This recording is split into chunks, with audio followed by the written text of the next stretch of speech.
The Earth's climate is changing, global temperatures are rising. This is a fact. The evidence is overwhelming, from melting glaciers to rising sea levels.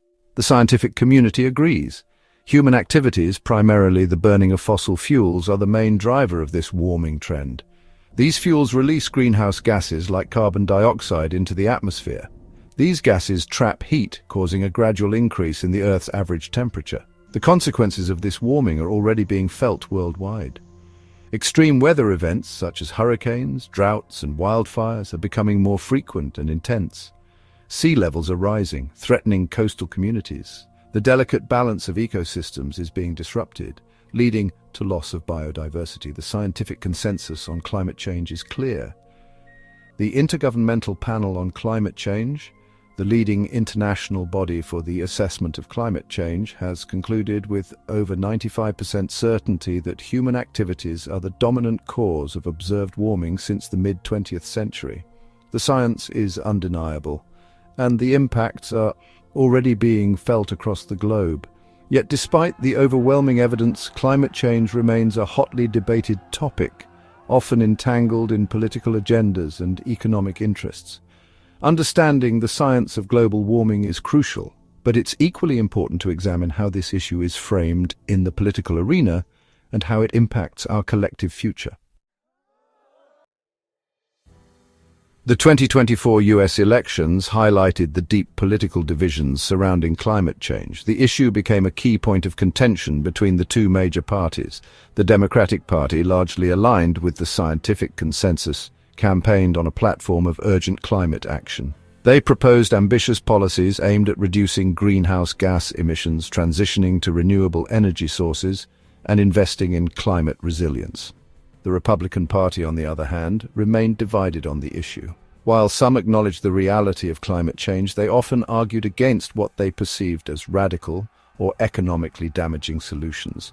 Others outright denied the science or downplayed its significance. This divide was evident in the candidates' rhetoric, campaign promises, and proposed policies. The election results further underscored this polarization. The outcome reflected the deep ideological differences within the American electorate on the urgency of addressing climate change and the role of government in doing so. This political divide has real-world consequences impacting domestic climate policy and the US's role in international climate agreements. The debate surrounding climate change is not just about science, it's about values, priorities, and visions for the future. Public opinion on climate change is complex and constantly evolving. Media coverage plays a significant role in shaping this narrative. News outlets, social media platforms, and online forums all contribute to the public's understanding of climate change, its impacts, and potential solutions. However, the media landscape is fragmented, with different outlets often presenting conflicting viewpoints and interpretations of scientific data. This can lead to confusion and polarization among the public, making it difficult to build consensus on climate action. Some media outlets prioritize sensationalism and clickbait headlines, often exaggerating the severity of climate impacts or promoting doomsday scenarios. Others downplay the urgency of the issue or focus on climate denialism, amplifying the voices of a small but vocal minority.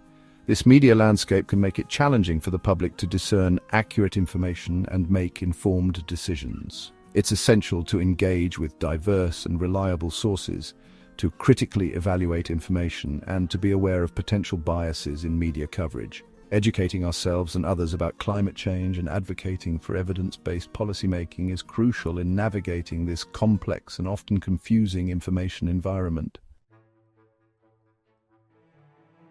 So is it possible that our efforts to combat climate change are too little, too late? Some experts argue that we may have already crossed critical thresholds, but others believe there's still hope if we act decisively now. It's a complex issue, and the stakes couldn't be higher.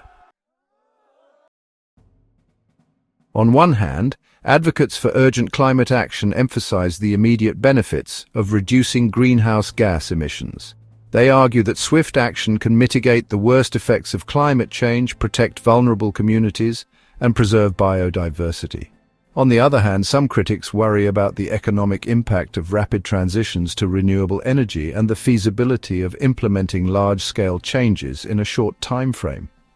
Both sides present compelling arguments, making it a debate that continues to evolve.